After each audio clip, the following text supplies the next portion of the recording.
Good morning, everybody. Welcome to episode 7 of Unleashed, where we're going to be joined by Drew Dudley.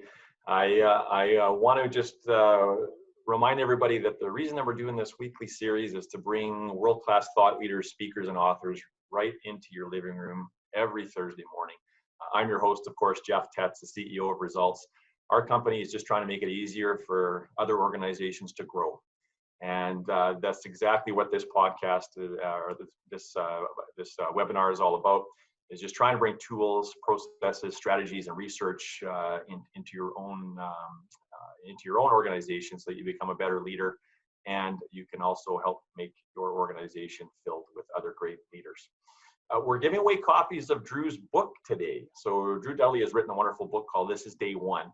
Now, the way that you get into the draw is to simply fill out the feedback form. So when this episode is over, rather than just close your browser, please click on the continue button at the bottom left hand of your screen. It'll direct you to a feedback page, which also includes some special offers to make an even bigger impact on your business. And a couple of the offers that we have available today is Results is doing a culture and connection workshop. This is all about building high performance remote teams. How do you create clarity, visibility? How do you embed accountability for getting things done in a remote work environment? Now, that workshop is normally valued at about $300. We're running it for $79 a person.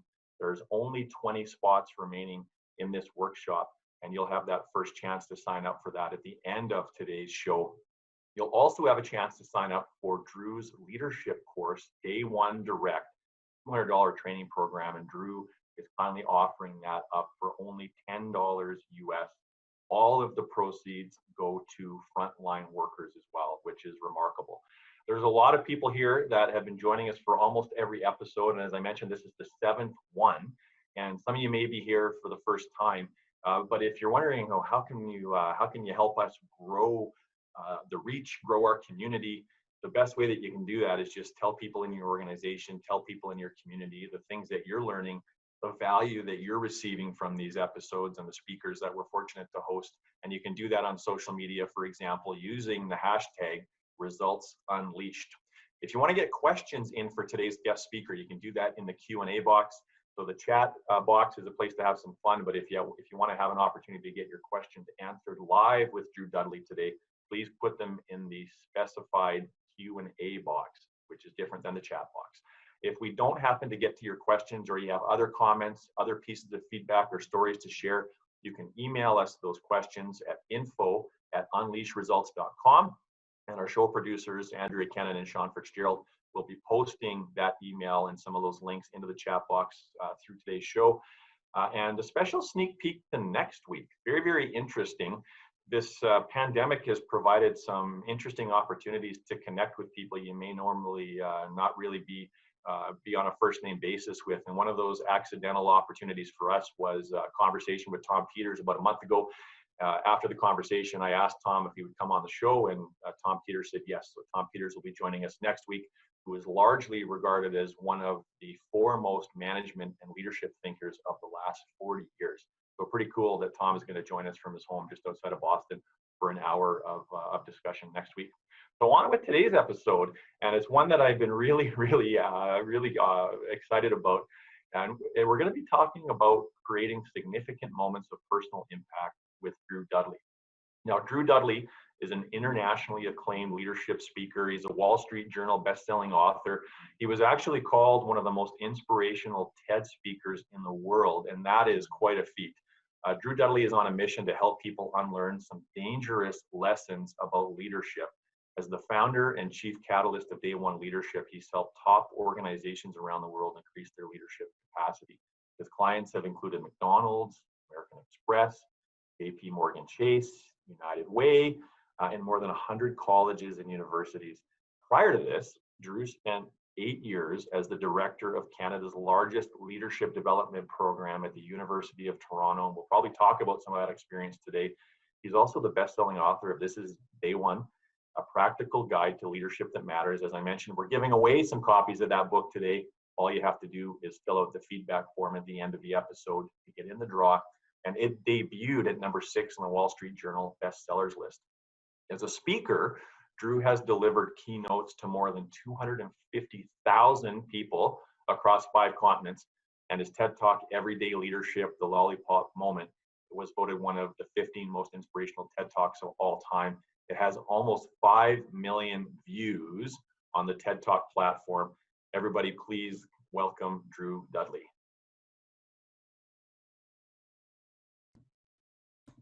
We'll just wait for Drew's webcam. There we go. Oh, that was supposed to be seamless. That's great. So Drew, there's a lot of ground I want to cover with you today, and an hour is going to go by fast, and so I want to kind of get right into it. And you had some really interesting, thought-provoking comments as we were conversing in preparation for today's episode. And one of the things that you said is there are a bunch of things that you think are maybe wrong or we're getting wrong as leaders about leadership.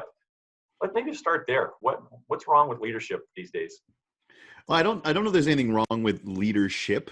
I think what's the biggest challenge we have is how people think about it. There's two main things that that really sort of get me. One, how we teach leadership, and two, what we allow to be called leadership. So what's wrong with leadership? Well, the concept itself, there isn't anything wrong with it at all. One of the most interesting things that I ever read was that the term leader, I've always been fascinated by people who can trace back words to where they came from.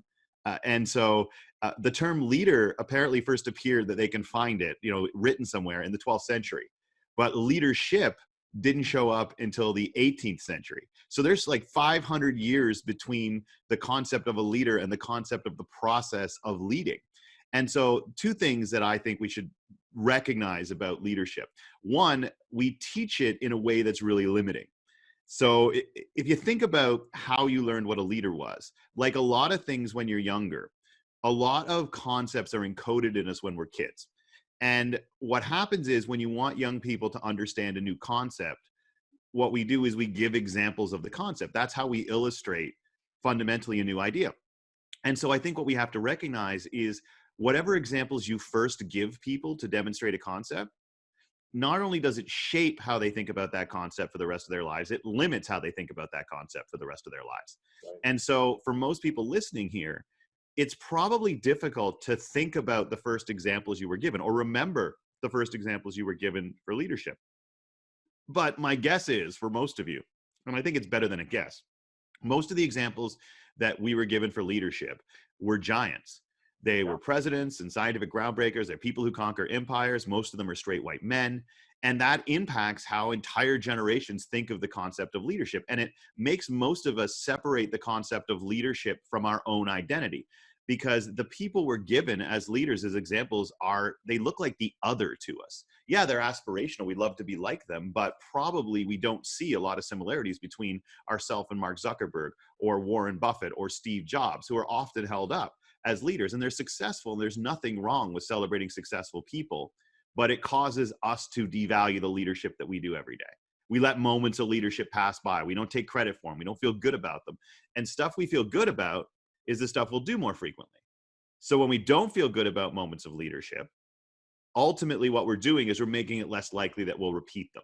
So the one thing is we're educated out of recognizing our leadership and for looking for leadership from anywhere but a small group of people that look a certain way, that sound a certain way, that act a certain way. And they're usually loud. They usually look like me or older, a little more gray hair, and they tend to be charismatic. That's how we associate leadership, which shuts off half the population to begin with. More than half the population, because women don't see enough examples of themselves in what we teach in terms of examples of leadership. Individuals who are introverts don't see themselves. So that's one thing that I think is a foundation of a lot of the work that I do in terms of what I'm trying to help counteract. The second piece is that we conflate leadership with influence, and that if you have influence, you're a leader, regardless of how you gained that influence or what you're doing with it. It's because what we do is we give examples of leaders, but they're all leaders because they influence things. They made things happen. But sometimes they did it through exploitation. Sometimes they did it to remove rights from other people. Sometimes they did it through violence. They did it through fear. But we call them leaders. And we basically say to young people particularly, well, yeah, they're leaders, but they're not good leaders. I think we need to take that a step farther. We need to stop calling them leaders. What they are catalysts for harm. Like, catalyst is something that's always fascinated me, the concept. It's since grade 10 science, right? You add a catalyst to something, and maybe the catalyst has no power on its own, but when you add it to things, it unleashes different power. And so I think all leaders are catalysts, but not all catalysts, people who cause things to change, are in fact leaders. If you gain influence through fear, if you do it through violence, if you do it, and violence can't just be physical, violence can be attempting to dehumanize other groups of people. And if you breed off of people's fear, we need to stop calling those people leaders. We need to stop pointing at these despots, and that's not just in terms of political despots, but we're talking economic despots as well. I think that ultimately we need to stop calling them leaders. We need to stop conflating the two of them, because it says to young people, you get to choose which path you take, and they'll both eventually take you to leadership. We hope you take this one. I think we need to make clear that's not leadership. And if you want very quickly to be able to tell the difference between a leader and a catalyst for harm, look at how they use fear. Catalysts for harm add fear to try to win, and leaders try to remove fear in order to succeed. And those two pieces, how we teach leadership in a limiting way to begin, and how we, in some ways, indicate that it has different forms, some of which are detrimental to other people, that's not leadership, that's influence. And I think that those are two different things, because I think leadership fundamentally, if it's leadership, it drives things in a positive direction, maybe slowly, maybe it has missteps along the way, but ultimately that's not the same as people who gain influence in ways that are self-serving, in ways that harm other people, that exclude other people. And that happens sometimes in leadership, but in leadership, they've thought about it, you've thought it through, and you basically don't feel you have other options. Other people do not care how it impacts people as long as it impacts them.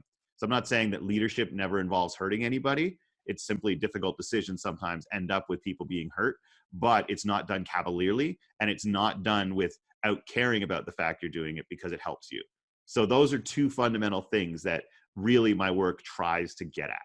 Yeah, well articulated. And I think you highlight a couple of really important things there, Drew, at least. And first of all, who do we hold up as leaders?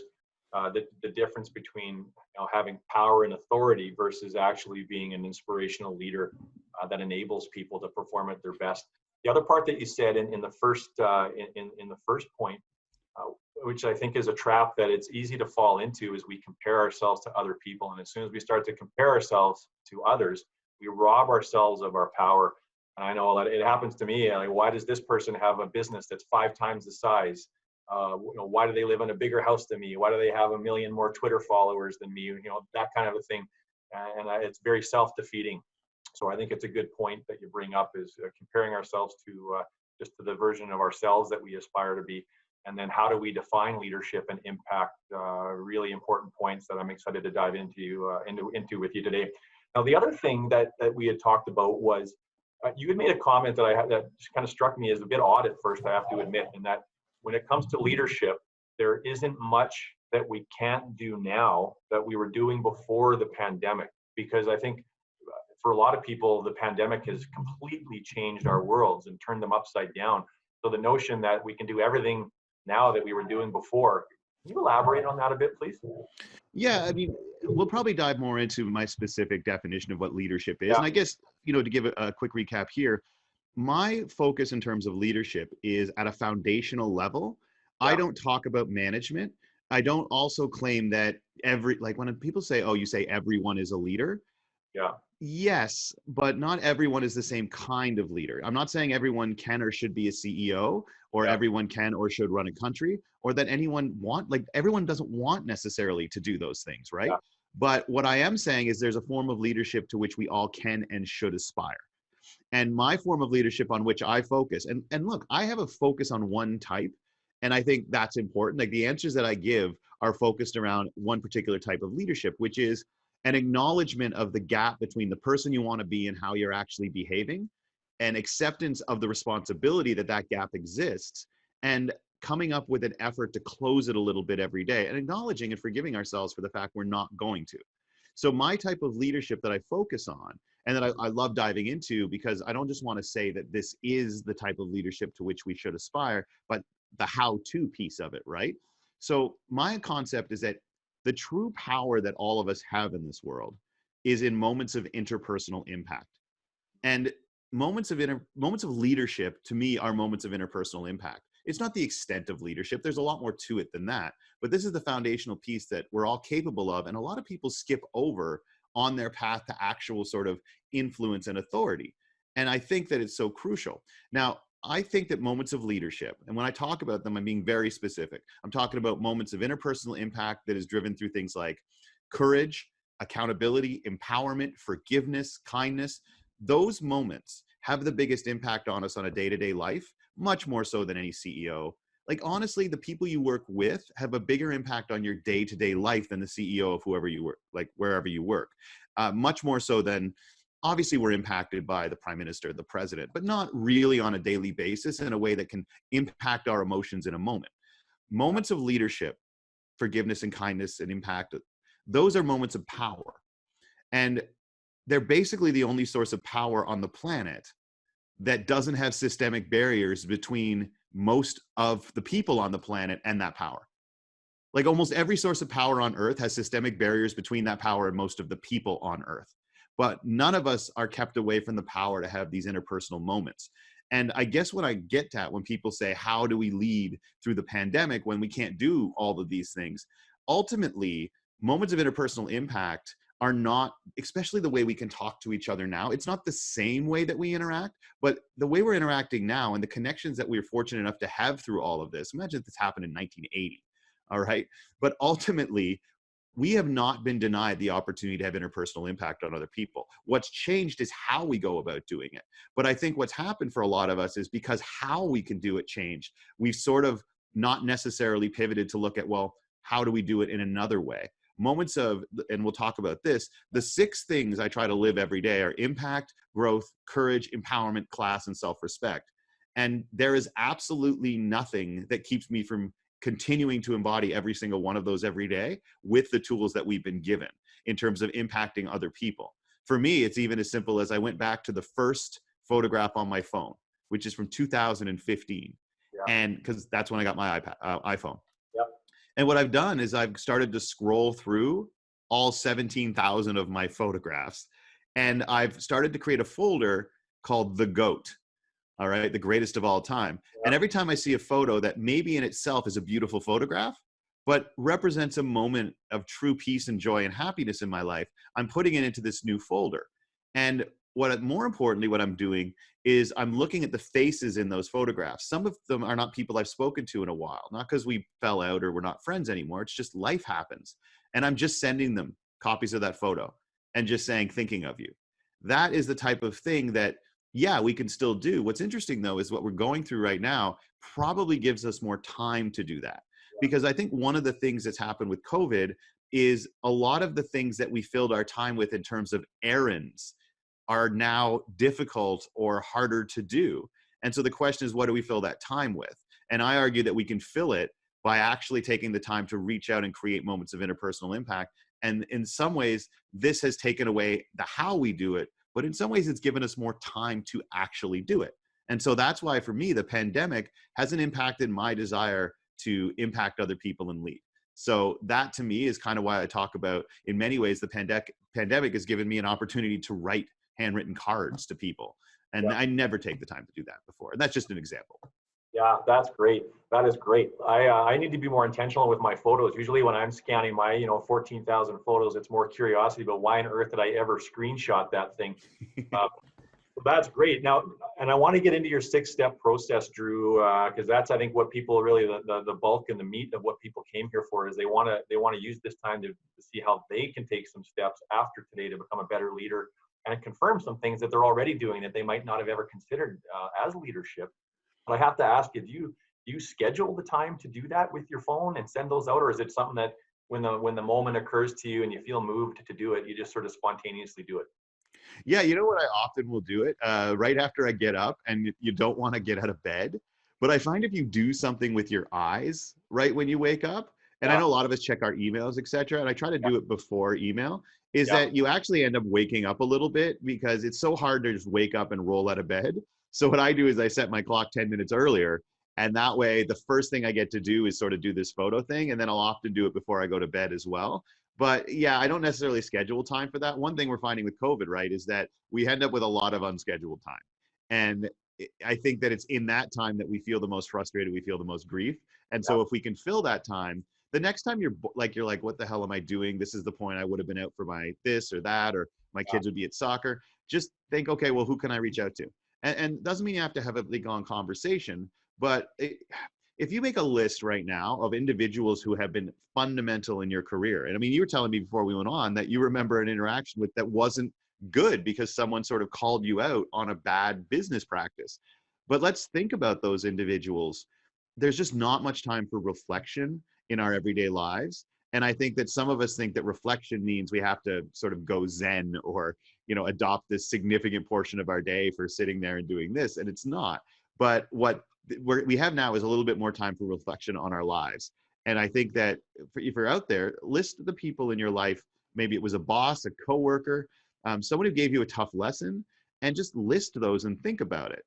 That I think is in itself a good exercise. But then you can actually reach out when you have that 15 minutes and you're just like, I wish it wasn't COVID because I wish I was doing something else. Go and do that. Just send a text or an email to that individual, and they probably don't remember that moment. But what it does is when you remind them that the time they took, good or bad, to help offer you something or to have your back on something is still something that is rippling through your life. What you do then is you might encourage someone else to do the same thing. So I think that is a key thing that what's going on now gives us the chance to do. absolutely. And the moment that Drew was referencing, I posted it on Twitter. I look at it as quite a positive moment, Drew.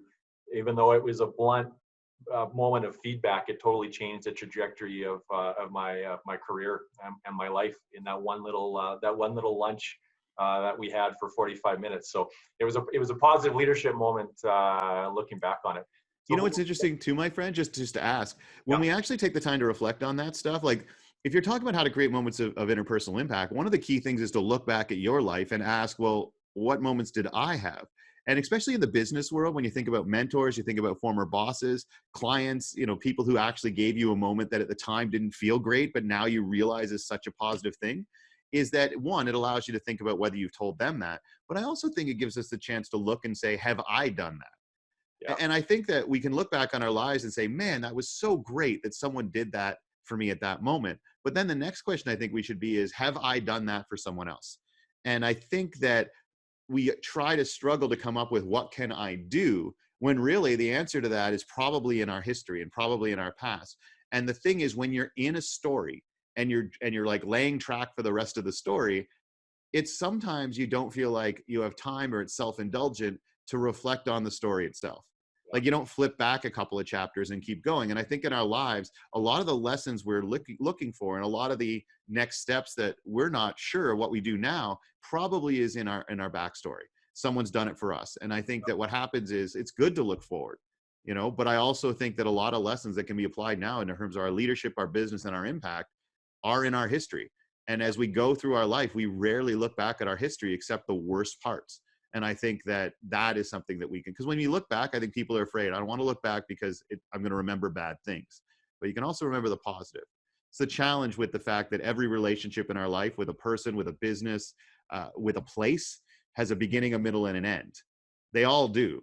The problem is we basically in our memory allow our concept of every relationship in our life, what from a job to a person, to basically be shaped by the last third of it. A minority of the relationship shapes the majority of our feelings about it in the future. And I think that it takes some effort to look back and start to pull out those lessons for ourselves and others that are a part of our life already. well said, Drew. And you're making my brain fire with a bunch of questions right now. And I want to remind people that if you have questions of Drew as he's speaking right now, please put them in the Q&A box, and we'll do our best to get to all of those questions within the time that we have left. Okay, shorter answers, Drew. Shorter answers. Let's get to your so let's get to your 6-step framework. Some people this may be review for them, and others may be hearing about it for the first time. So I'm really anxious and eager to dive into this. Yeah, so I'm going to try to do the short version. And Yeah. then right now people are like, yeah, that's not, you've answered like 3 questions so far, Dudley. So I don't want to tell the story of how it came about, even though I love that story. The process that that we developed, and I did this with the help of some students at the University of Toronto, is based on a couple of things. One, some research that shows individuals with personal value clarity are happier, more productive, less likely to leave their jobs, and overall better employees and happier people. So if you understand your personal values, your life is better. Okay. The second piece is we based it on a couple of behavioral psychology tricks. The idea being is that we wanted to behave a certain way and live up to certain values, but life got in the way and we didn't think of them during the course of the day, our core values. And if you do not use your values as criteria for decision making, if you don't think about your values when you make decisions, they're not actually values. They're just things that look good on a wall of a bulletin board in an office or on a website, okay? And on a personal level, it just means it's how you fill out the biggest lie on earth, not the biggest lie on earth, but I'm the type of person who, that phrase is always followed by a lie. And so ultimately, if you don't think about your values throughout the day when you make decisions, they're not values. So we wanted to figure out a way to actually live up to the values we claim for consciously. So I went, with psychology help, the nice thing about working at a university is there's experts on everything, is, okay, is there any subconscious tricks you can use to combine with your conscious desire to act a certain way that'll make it more likely? And there's 2 that are really interesting to me. One is called the Zeigarnik effect, which basically says that stuff that you haven't completed takes up more of a spot in your consciousness than things that you have completed. So stuff that you haven't done that you're supposed to bugs you. And the other is the question behavior effect, which says if you ask somebody a series of questions about a behavior, they're way more likely to engage in that behavior. Yeah. Not tell them to do it, not encourage them to do it, but just ask them questions about it. Hey, what does generosity mean to you? It's the most generous person you've ever seen. It's the most generous thing you've ever witnessed. People are more likely to be generous later in the day, and you didn't tell them to do it. You just triggered their mind. And so the power of an unanswered question is what drives this process. And instead of having a goal to live up to impact or empowerment or courage, what we basically did is create questions, because the human brain hates unanswered questions. It drives it bananas. And if you have an unanswered question in your brain will work on it and try to find an answer, first consciously, then unconsciously. And if it can't find an answer, it'll make one up and convince you that it's right. And so ultimately knowing that information, it's why the name of that actor or actress you couldn't remember 2 days ago pops into your head in the shower or driving like a day and a half afterwards. That's how your brain will work on things. So we figured if we create questions tied to these values that we care about, and we put those questions into our expectations for ourselves every morning, well, then our brain will desperately look for ways to answer them. And the key is that the questions, for instance, what have I done today to recognize someone else's leadership, is a fundamental question that is an expectation of myself and the people I work with every single day. And the thing with that question is, what have I done today, is you can't just make it a yes. It's not yes, no. You can say, yeah, I did, but you don't have to be specific. That demands specificity. And I'll tell you, if you make that question a part of your life for the next 30 days, your career will get stronger, your relationships will get better, and your life will be more impactful. Because leadership recognized is leadership created. And there's so much leadership out there we're not recognizing. And so the process we took, realizing when we tested it, that going through a day with that question as an expectation, we were way more likely to actually live the value of impact that we wanted to than we were when we just taste impact. And so we adopted a philosophy called, the leadership test, which is basically 6 questions tied to the 6 values we wanted to define us as people. And what we did was, our goal, we looked at it like this. And this is an interesting way of looking at the world. A student came up with it. Imagine if every night before you go to bed, you have to prove you deserve another day on the planet. And to prove it, you got to pass this 6-question test, which is just 3 out of the 6 questions. It's pass, fail. But you get the questions in the morning.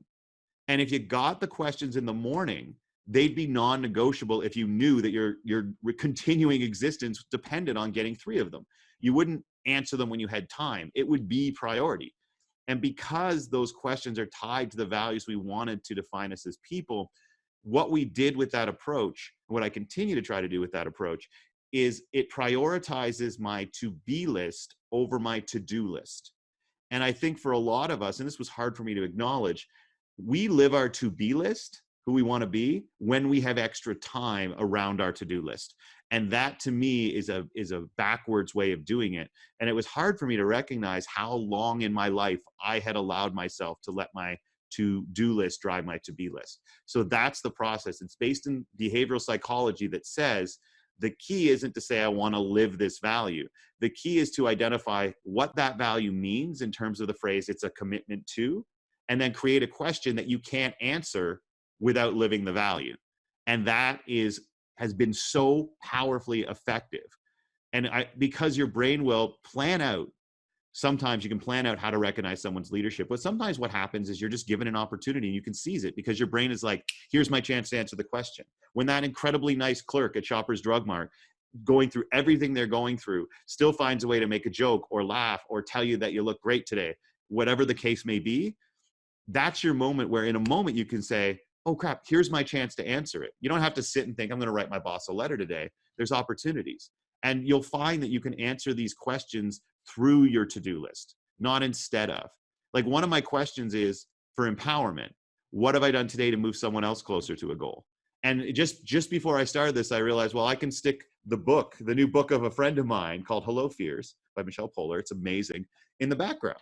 And it's a simple thing, but that's my way of being like, hey, everybody, you should consider picking up this book by the amazing Michelle Poler. And what happens is you just start to look through your life for opportunities to answer the questions tied to your core values. Absolutely. And that's a good reminder. So for people seeing the awesome looking yellow book in the background on screen, we're giving away some copies of Drew's book today, day one. And you can enter the draw by filling out the feedback form at the end of the show. And I think the to be versus the to do list, that's really striking a chord. The comments are coming in, and I want to remind people to please get their questions for Drew into the Q&A, and very shortly we'll start to ask them those questions. And some of the child psychology work that I've seen as well, Drew, there's some interesting evidence on building resiliency in children that we should be asking them not what they want to do with their lives, but who they want to be, who do they want to become, how do they want to show up. So that's really interesting that you would bring that up. So let's keep going on the framework. Well, basically, ultimately, just to give a little bit of background, the values, it started with the value of impact. We started with one. And what happened was we committed to 30 days to answering that, myself and the students. Yeah. And the moments that emerged out of those were so powerful. And what's really hard on this particular podcast, given the time, is that I get to talk about the impact, but I actually don't get to share the stories behind it. And I'm such like a story-driven guy, but the stories take some time. Yeah. But we started with impact. For 30 days, we did it. And these were busy students, right? Like this was through a busy time, and for me as well.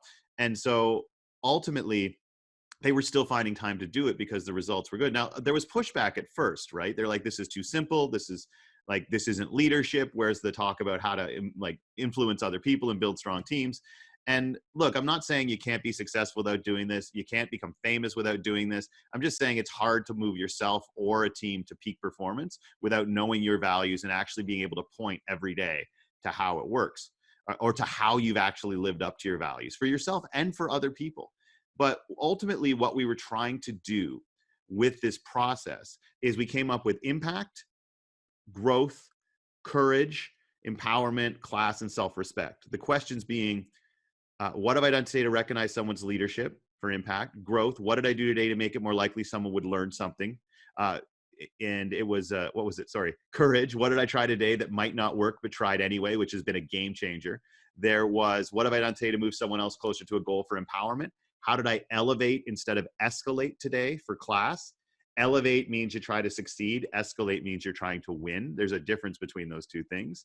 3 words that save relationships and jobs. Elevate, don't escalate. Elevate, don't escalate. When you're getting pissed off, like those 3 words have saved my life a few times. And then self-respect. What have I done today to be good to myself? Those questions are ultimately something you could answer through your work every day. You know, for instance, I'm doing a podcast. That's part of my job, but I was able to use that podcast to do this thing for Michelle. And so what happened was, instead of just doing a podcast, to which I made a commitment, not that I wasn't happy about that, but I also sort of said, well, how is there an opportunity through this to-do thing that I'm supposed to do to also at the end of it say, not only did I give a podcast, but I actually was the guy I wanted to be. today, at least for a portion. And a big part of it is evidence that you matter. Because let me ask, Jeff, I may have asked you this before. I'm going to put you right on the spot here, okay? Oh yeah, sorry, I just saw someone pop up and say that was really fast on the questions. We will make sure that you can get a copy of those. I'll work that out with you, Jeff, as well, so we can do it. But what was I saying? Oh, Jeff, and anybody else who's listening to this right now, why do you matter? That's hard to answer. Because there's a lot of that question triggers a lot of self-doubt for me. It questions, am I doing enough to matter to people? But I think you used the word catalyst earlier, and I sometimes have a hard time being vocal about some of the things I believe in. But I think that one of my gifts is bringing people together, is connecting people, and what I aspire to do is to be a catalyst for people to become the best absolute versions they can be of themselves, and trying to sort of assess my congruency with behavior to that goal. And I think in some areas of my life I'm better than others, and every day is different. But that would sort of be my initial reaction to that question. But it's hard to answer without coming across as perhaps being arrogant or too much sense of self-importance to say that, well, who am I to say I matter? Well, it's not even a thing if you say it. All right, first of all, why is it self-importance to recognize that you actually do have an impact on this world? Have you ever, when's the last time you were asked that question? I don't know if I've ever been asked that question. And you spent a lot of time in school. We all spent time in school. Ask your kids that question. If you're at home and you have kids and they're probably near you, I asked your kids that question. And what I found is if they're under the age of 5, they don't feel this sort of, oh, well, I'm not allowed to say it, right? If they're under the age of 5, they give you answers that will melt your ass. But once they turn 5 and we send them to school, they start to believe that why they matter is not up to them. It's to be evaluated by other people. And a lot of us never unlearn that lesson. And I've asked that question to hundreds of people. 95% either can't give me an answer or they're making one up on the spot. And that to me is so difficult. And because you don't have to project when you come up with an answer to why do you matter. You don't have to tell other people, but you better well know for yourself. Because if we don't truly give ourselves evidence that we matter, we never feel confident in being able to say that we do. And when you don't feel like you matter, you often don't treat other people like they do. And so for me, when you say, here are the questions that are tied to who I want to be every day, and at the end of the day, you say, well, I got them. What you've got is evidence that you matter. Now, the key is to stop fighting that fact. It doesn't mean that you change the world, because there is no world. There's 9 billion understandings of it, right? But how can we claim what we're delivering to young people is an education when some of the most dynamic, caring, compassionate, well-educated people on earth can't answer why do you matter because no one's ever asked them before? Yeah. And what I wanted to recognize, and what we try to recognize with this idea of day one leadership, I haven't even talked about day one, is that a recognition of a reality of life, okay? Because any plan that I give that only works when you have extra time or you're having a good day is a shitty plan. All right, that doesn't work. And so what this tends to do is it recognizes that you're not always in charge of what you have to do every day. It's just a reality, but you're always in charge of who you are. Always. If you read books about people who went through concentration camps, their biggest thing that they say over and over again is that they can take everything from you, but not who you are. And if you give yourself a reminder every single day that that is not to be compromised and that you have that power, that is key. But if we don't use that power every day, we forget that we have it. And so my big question is, why do you matter? And ultimately, if you hesitate to answer that question, how about this? How about you just give yourself irrefutable evidence that you matter on a daily basis? Because look, I have a lot of shitty days in my life, okay? But what I love is that even on the days where everything outside of my control blows up in my face, I still can go home at the end of the day and say, I got 3 of my questions. So even though today was a loss, I'm not like, oh, we'll just look on the bright side. Screw it. Like nobody lived. That's not a human life that person lived who was like, oh, I always find the bright side. But ultimately what it does, it says today was a loss. I played today. I fought today. I lost today, but it wasn't a waste. And there's a difference between losing a day and wasting a day. And if you waste enough, it changes how you feel about yourself and how you treat other people. So ultimately, the whole process for me is about giving evidence that you matter on a daily basis. Because you can't answer those questions, you can't live up to those values without mattering. And so the only thing keeping you from recognizing it is simply a lack of willingness to acknowledge why you're awesome. And for what it's worth, humility is what's driving a lot of people to do this. Like, being humble for what it's worth, being humble doesn't mean denying why you're amazing. It means recognizing that what makes you amazing doesn't make you better than other people. And so one thing I wanted to get across to young people is humility is this fake character positive that people are talking. But it's not positive if what humility means to you is denying what's great about you, is denying your impact, denying that you matter in the name of not upsetting people around you or making them think that you're too full of yourself. Like, do you realize how much better you are to other people when you have some degree of being like full of yourself? When you feel that you're a good person, you're more confident to go out and do it for others. And look, just because you do bad things, you're not the worst thing you ever did. And just because you have bad thoughts doesn't mean you're a bad person. And I think maybe when we talk about leadership, we do get some of this idea like, and you watch Instagram and it's like, my life changed when I just lived with gratitude or I lived with love. And awesome. But I don't know about most of you, I have no idea how to do that. Like, I'm just so pissed off at the world sometimes. But what happens is the process for me is the tool I use to acknowledge and not to look at the fact that I'm bitter and angry and jealous sometimes and cynical sometimes, is instead of looking at that as a character flaw and saying true leadership is never having bad thoughts. True leadership is acknowledging that's a part of how you think, but you have a process to make sure that those thoughts are not translated into behavior. In fact, they're translated to the opposite behavior. The 6 questions I use every day is the weapon that I've given my better angels to try to do battle with my demons. Because I'll tell you something, my demons are incredibly well funded and heavily armed. Yeah, absolutely. Drew, I want to segue into day one, and so as we're doing that, there are a couple of things that you've highlighted for me. And first of all is the notion that you become who you hang out with and spend your time with, and that what you occupy your thoughts with.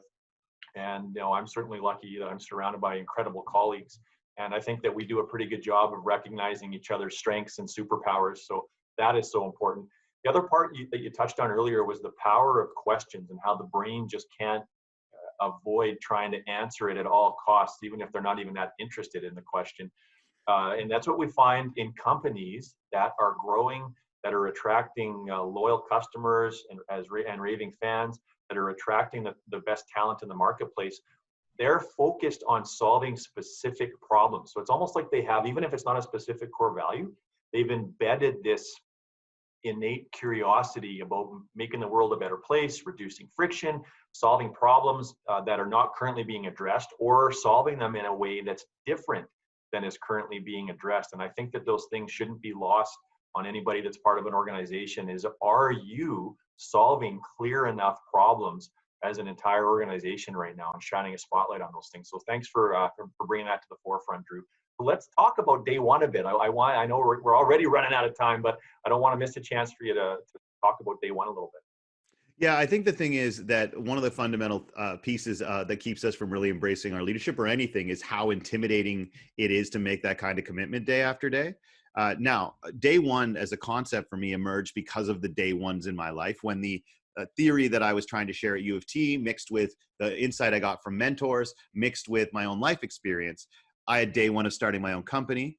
I had day one of being a vocal advocate for mental health awareness, because I stopped hiding the fact that I'm bipolar, because I realized I can't expect people I care about to openly do battle with their disease and get the help they want when I'm not willing to do it, because what kind of example is that? And what I ultimately discovered when I was open about that and was afraid it would damage my career, because we still equate mental illness with mental weakness. And my entire career is based on whether or not people find my ideas credible. But instead of having people sort of step out and attack as a result, or apparently it hurting business because people thought, well, why should I take advice from someone who's openly acknowledged that he's mentally ill? What happened was I discovered that the power of finding a way to help people say, oh my God, I thought I was the only one. Like, if you want to know a simple question that's going to help you become more influential in this world, think about anything that you can say publicly that will make someone else think to themselves, oh my God, I thought I was the only one. I thought I was the only one afraid of that. I thought I was the only one hurt by that. I thought I was the only one who was hiding that. That is a gift. Every one of us has a story that if we shared a piece of that story that we're hiding, we're going to make someone else say, I thought I was the only one. And if you do that, that's leadership, full stop there. I had day one of going from like over 300 pounds to 200 pounds. I had day one of a life without alcohol. Like, I'm powerless over alcohol. But what I learned in recovery is if you don't want to have a drink for the rest of your life, you choose not to have a drink today. And then you just act every day for the rest of your life as if it's your first day of recovery. Because day one, the key to day ones is there is an inherent commitment, humility, and forgiveness on any day one. You screw up on day one, everybody does. All right. You don't give up on the mission, you recommit the next day.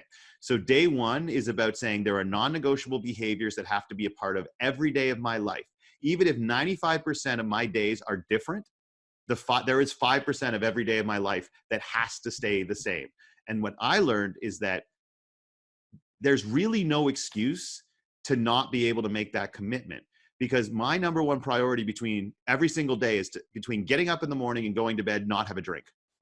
And if thousands of us, if millions of us out there, whether it's heroin, whether it's opioids, whether it's alcohol, if we can make a commitment, and all of us can make that commitment to say this incredibly dangerous thing that we do every day, all I will worry about is not doing it today, then we can do the same with things like having an impact on other people.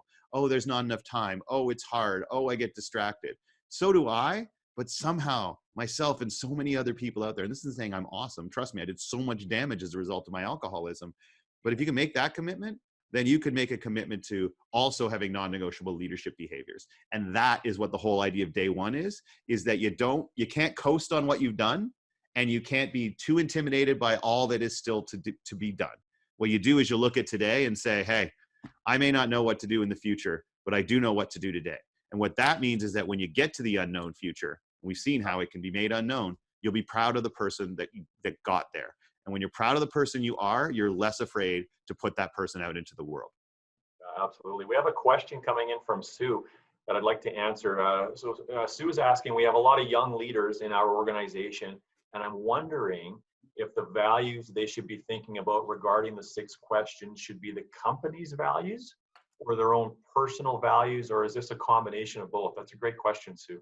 It's an amazing question. And actually, some research into that is what drove a lot of the work that I do. Like Kuzin and Posner, they wrote a book called The Leadership Challenge, which is amazing, except it's not super engaging, the book, but the content is amazing. And so ultimately, what they came up with is they wanted to know the difference between impact of company values and personal values. And what they ultimately discovered is that it is personal values that are directly correlated to performance, happiness, retention, and that company values, in terms of their awareness of company values, actually was relatively low impact. So that if you had to choose between an employee who was well aware of the company values and an employee that was well aware of their own values, you're actually better off focusing on personal values. Because as a general rule, that's what apparently drives people. Now, we need value alignment. No, you don't. Like, this is this thing that like gets thrown around in the business. We need value alignment between our employees and our company. No, what you need is to avoid value conflict. Because if one of your values of your employee is compassion and one of your values as a company is customer service, there is no conflict there. The key is to help your employees figure out what their values are and then help them, because once you know them, you, one, better understand why they make decisions, but also it allows you to figure out ways of adjusting the culture of your organization or the processes that people do or what their expectations of their workday are to allow them to very consciously feel as if they're living their personal values through the company. And if you allow your employees to do that, whatever your company values are probably going to be reflected in their behavior, because that's their choice to be themselves. That's the difference, like, between to do and to be. Like, if the company says our values are customer service, that's what you have to do every day. And that's not a bad thing to have to do. But if your value is compassion, that's who you want to be. But through living that value, you're almost definitely going to live the company values as well. And so don't worry about value alignment. Worry about value awareness and worry about avoiding value conflict. And there aren't a ton of good values that actually conflict with one another. Kindness and honesty butt heads every now and then. Right. Okay. Okay. No, that's good.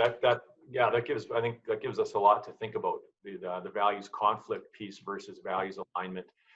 I have to ask as well, Drew, and there's some interesting research on this too, and Adam Grant's been at the forefront of some of this stuff. He wrote a really awesome book called Give and Take, and it was this notion that givers actually finish first, and you can debate what finishing first actually means, but I thought it was a wonderful, wonderful paradigm shift on that, and that you don't have to sabotage and compete with other people to get ahead in life. It's wonderful.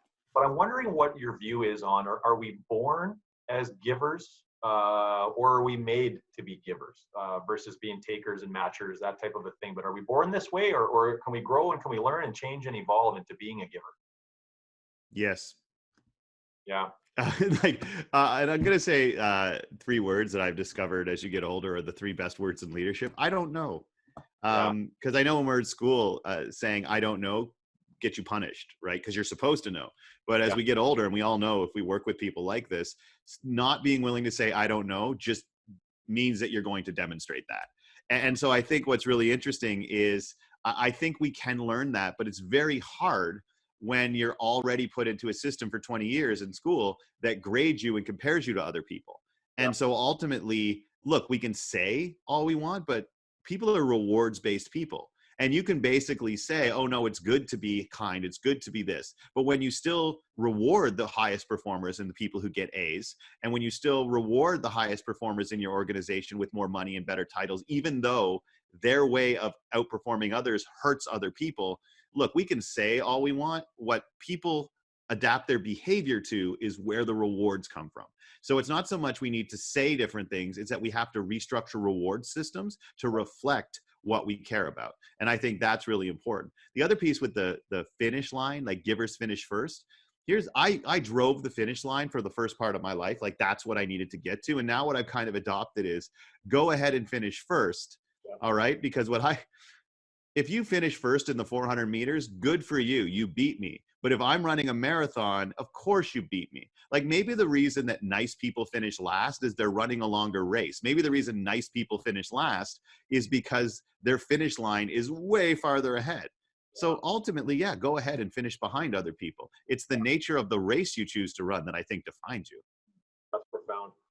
You alluded to it already, but you mentioned to me earlier that not being positive is not a character flaw. Can you elaborate on that, please? Yeah, I just mean that it was hard for me because someone came up and asked me to I had a front row bulkhead seat next to a window on like a 9-hour flight. And then someone comes up and says, I'm sorry, I want to sit next to my family. Would you be willing to change? And like, there's an unwritten rule in my world that says, if you're going to ask someone to swap seats on a plane, you must have a seat of equal or greater value. But he's in row 48 in a middle seat, and he wants to sit next to his family. Now, his family's like his wife and a 12-year-old. It's not a baby. And so everything I talk about in my book and that people know me and they see the lollipop guy, they're like, oh, of course, I'd love to do that. That's what leaders do. No, my initial thought was, hell's no. And then I judged myself for that. Drew, you're like, you have tattooed on your arm, right? What would the man I want to be do here? And so I didn't want to do it. But then I realized that this is one of those leadership choices where don't judge myself on whether or not I don't want to do this. Judge myself on whether or not I swap seats. And so what I started to realize is that why did I just judge myself for not wanting to do it? And that's what I remember about the whole situation, as opposed to the fact that I did it. That's what I mean, is that it is not your thoughts. Like, leadership and being a good person doesn't mean you only think good things. It means that you acknowledge what you're thinking and you ultimately choose and identify when your impulses do not match your aspirations. And so just don't feel bad if you're a jealous, mad, like cynical, pissed off person sometimes. But if you put that out into the world, that's the problem. But I think that too many people just say, well, I'm not a leader, I'm not a good person, because you know every bad thing you've ever done. Like, you do. So of course we don't like ourselves because we know every shitty thing we've ever done. But remember, you're not the worst actions you're not the worst thing you've ever done. And maybe I'm biased on that because I'm a recovering alcoholic. and I was unmedicated bipolar. So if I don't adopt the philosophy that you're not the worst thing you've ever done, well, then probably I'm going to have trouble living with myself. But just remember that. That's what I mean by that. It's not a character flaw to be pissed. It's not a character flaw to be fearful. And instead of focusing on our behaviors, we focus on these inner thoughts, because yeah, they do drive behavior, but it doesn't just mean you have to think good to do good. It means you have to be aware of your bad thoughts and the impact they could have, and then you can do good. So don't beat yourself up if you're not like sunshine, lollipops, and rainbows all the time, because I'm not. That's well said. Of course, that's not to be like, because I'm not, so you feel good with it. Yeah. But I'm like, look, I have an entire career based on doing good things. Yeah. And Drew, I'm going to need your 90-second answer on this. Yeah. But I know we got questions. couldn't avoid asking it. When I post a video on Twitter, I get 3 people that like it. It's my grandma, my mom, and one of my sisters. You have a TED Talk that's nearing 5 million views. What was that like? Like, how fast did you know that it was starting to go viral and it was starting to hit and resonate that big? And just what was that whole experience like, and what has it been like? Well, I'll do it this way, very quick. One, it took a while, just so everybody knows. Yeah, it's up to 5 million views on one, 1 million views on the other, apparently. But I did that in 2010. Yeah. And then it was 2 years later when it got posted on TED. 2 full years. And before it got posted on the main TED site, it hit 10,000 views. I was so excited that I donated $500 in TED's name, because wow, I had a video that hit 10,000 views. Between it was posted on Friday and Monday morning, there was 250,000 people who had watched it, and then it just took off. Yeah. But you plant a seed, and sometimes it takes forever to grow. So that experience was incredibly humbling. It continues to be when people reach out. It's a very poorly delivered speech from a professional speaker standpoint, but the story seems to carry, and I'm proud that it's out there. But just so you know, it took 2 years before that thing found its audience. And some of the stuff you put out into the world will take a while before it finds traction and starts to impact, but it might. And so be patient in your impact on the world. Sometimes it's a depth charge, and it has to spend a little bit of time before it hits the right spot, and then it goes off for people. Drew, thank you so much for today. I want to remind people, if you fill out the feedback form as you exit today's episode, you'll be entered into a draw to win a copy of Drew's book. And I also want to just extend a special acknowledgement of gratitude to Drew. He has been so incredible to work with. We had him booked at our conference a couple of months ago in March that we had to postpone. But prior to postponing it, Drew was willing to jump in and fill other speaker slots that couldn't travel from the US before it was canceled. He put up his hand and said, I will do whatever you need me to do to make sure that every single person that comes to your conference gets amazing value. So Drew, you have been such a game changer for me personally, since I've had a chance to really dive into who you are and spend some time with you in the last few months. You've impacted hundreds of people on today's show. So there's nothing I could say to properly thank you, but I just want to say thank you. As we close off today, if we didn't get to your questions, please email us at info@unleashresults.com. Fill out the survey. We are offering a chance for 2 workshops here as well. So we have got limited to 30 people. There's only 20 spots left, but we are running a culture and connection workshop, how to build high-performing teams that get things done remotely. It's a $300 workshop. We're offering it to attendees today for only $79. And then Drew has got his wonderful Day One Leadership Program, retails at $200. He's offering it for only $10 US, and all of the proceeds from Drew's training workshop go to frontline workers. I'm also going to throw down a unique challenge just to spread love and kindness into the world. Share your stories of inspiration and impact, how other people have impacted you, and use the hashtag Results Unleashed. Let's see if we can create a library on Twitter and Facebook and Instagram and LinkedIn of these wonderful, inspiring stories. We will certainly retweet and repost those and comment on them. But let's create a ripple of kindness. And a reminder, next week, we have got leadership guru, one of the most impactful and influential leadership and management thinkers of the last 40 years, Tom Peters. I can't believe he said yes when I reached out through DM on Twitter. And he said, yep, I'll come and join you for an hour because your people sound like my people. So I can't wait for everyone to join us next Thursday. Same time, same place for Tom Peters. Drew Dudley, thank you so much. This has been an incredible hour. What an inspiring, uplifting way to spend a Thursday. And Jeff, just so your followers know, if you send me the questions that we didn't get to because I have long answers, I'll cut a video just answering those questions that you can put on your website. So I'm sure there are some great questions we didn't get a chance to get to. So if you send me that, I'll answer it in video format, and we can basically do that Q&A at a different time. That's excellent. So I'll still answer the questions if that's cool. And if a couple people, I'll actually send you 2 of Michelle's books too. If you add 2 extra names to your poll and then tell me who they are, I'll buy that book for them and send it out as well. That's awesome, Drew. Thank you. Thank you.